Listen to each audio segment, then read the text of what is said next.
οικογένειες στην Ελλάδα. Δηλαδή η δικιά μου οικογένεια, η δικιά σου οικογένεια που παρακολουθεί την εκπομπή. Τι είστε, βλάκες? Είστε ανίκανοι? Μέχρι πότε θα ανεχόμαστε όλα αυτά τα κοράκια δηλαδή? 56 χρόνια 3 οικογένειες. Έλεος. Παιδιά σπουδάσανε, μάθανε, πήραν πτυχία, ντοκτορά, μάθαν ξένες γλώσσες, κομπιούτερ, τα πάντα. Και είναι στην ανεργία. Γιατί είναι στην ανεργία? Είναι στην ανεργία γιατί δεν είναι κομματόσκυλα. Γιατί είναι έντιμα τα παιδιά. Γιατί πάνε και δίνουν εξετάσεις πιστεύοντας με την ελπίδα ότι θα πάνε να γράψουν και θα περάσουν. Πού θα περάσει, αγαπητοί μου? Ούτε το 5% από τις εξετάσεις δεν μπαίνουν και διορίζονται. Όλοι μπαίνουν τα κομματόσκυλα, πράσινα, κόκκινα, μπλε, μαύρα, κατάμαυρα. Σαν τα κοράκια μπαίνουν από τα κεραμίδια, τα πατζούρια και τα παράθυρα. Και πάνε τα παιδάκια να πιάσουν δουλειά. Ποια δουλειά? Δεν βλέπετε τι γίνεται? Κορόιδεψαν 300.000 συμβασιούχους και οι προηγούμενοι και τώρα αυτοί.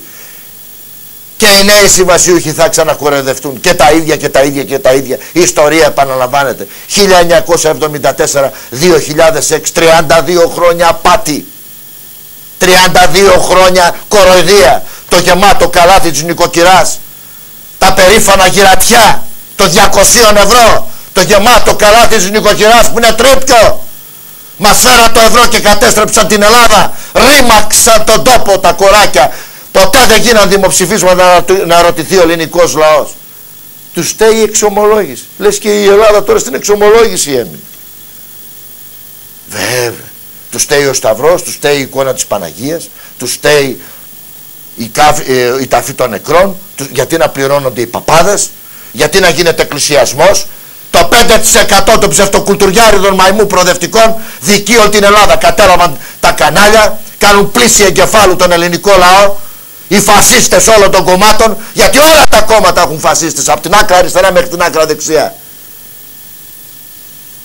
Και όποιος μιλάει και λέει την αλήθεια, το βάζουν την ταμπέλα. Ποιοι το βάζουν την ταμπέλα? Αυτός που αν το βάλεις να γράψει το όνομά του, θα το γράψει με κεφαλαία, γιατί θα κάνει λάθος.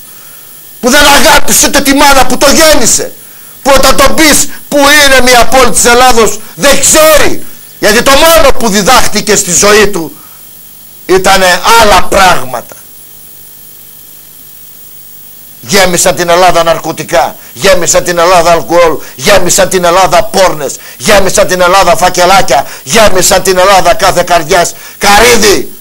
Και δημοκρατία. Αυτή είναι η δημοκρατία? Να πεινάει, να γουργουρίζει το στομάχι, να κλέβουν τα κομματόσκυλα και να πεινάει ο λαός? Έτσι τη λέμε τη δημοκρατία?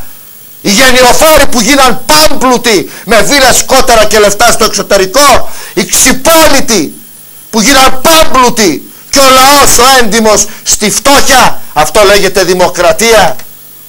Δημοκρατία είναι να μην έχει το παιδί να πιει ένα γάλα.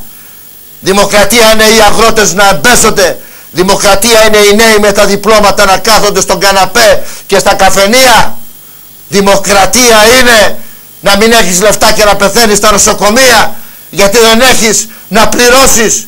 Δημοκρατία είναι να βλέπεις τον παππού και τη γιαγιά να υποφέρουνε, να μην μπορούν να πάρουν ένα γιαούρτι με 200-300 ευρώ. Αυτό λέγεται δημοκρατία? Όχι, αυτό λέγεται προδοσία, απάτη, έσχος και ντροπή.